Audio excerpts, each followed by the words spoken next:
ప్రభు అయిన యేసుక్రీస్తు నామములో మీ అందరికీ నా శుభాలు. యేసుక్రీస్తు జన్మించిన సందర్భంగా మనము ఈ యొక్క డిసెంబర్ మాసాన్ని ఆయన జన్మదినంగా జరుపుకుంటూ ఉంటాము. క్రీస్తు అను శబ్దమునకు అభిషక్తుడని అర్థము. మన దేవుడు అభిషేకించిన ఏకైక అన్యరాజు కోరేషు రాజు. అతన్నే మనము సైరస్ ద గ్రేట్ అని పిలుస్తాము.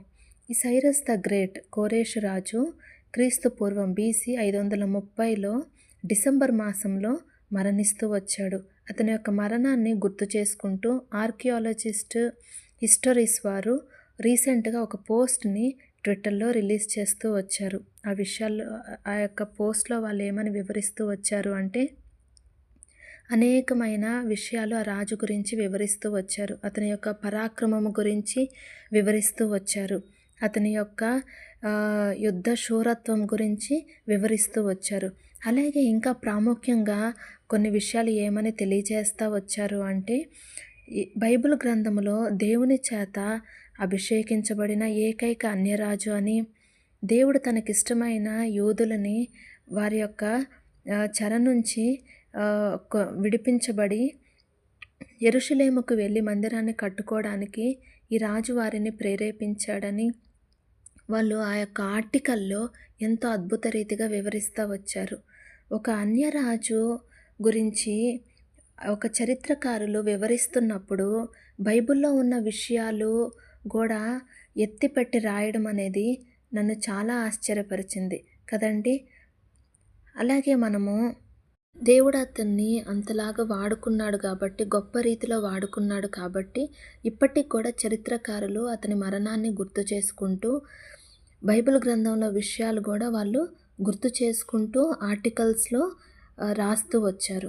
మనము యెషయా గ్రంథం 44-45 అధ్యాయాల్లో ఆ విషయాలు చూస్తాము. దేవుడి చేత అభిషేకింపబడిన వ్యక్తిగా ఆ కోరేషు రాజును చూస్తాము. దేవుడి చేత రేపబడిన వ్యక్తిగా, మంద కాపరిగా చూస్తాము.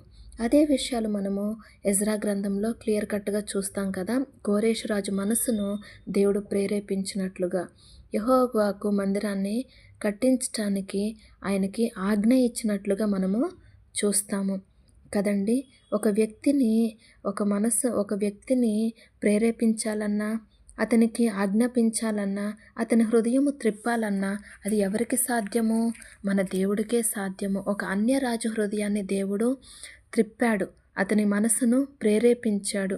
అలాంటి శక్తి కలిగిన దేవుడు మన దేవుడు అన్నమాట. మనం అదే విషయము సామెతలు 21:1-2 చూస్తాము. యెహోవా చేతిలో రాజు హృదయము నీటి కాలువలెనున్నది, ఆయన తన చిత్తవృత్తి చొప్పున దాన్ని త్రిప్పును అని కదండి. ఎవరి హృదయాలన్నా త్రిప్పాలంటే అది దేవుడికి మాత్రమే సాధ్యము.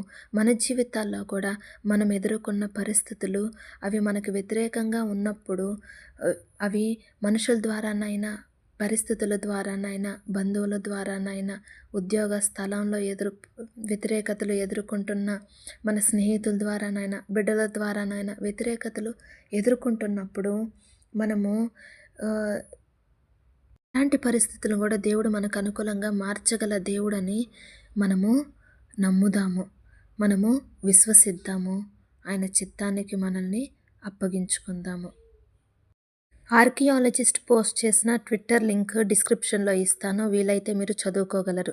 దేవుడి కొద్ది మాటలను దీవించునుగాక. ఆమేన్.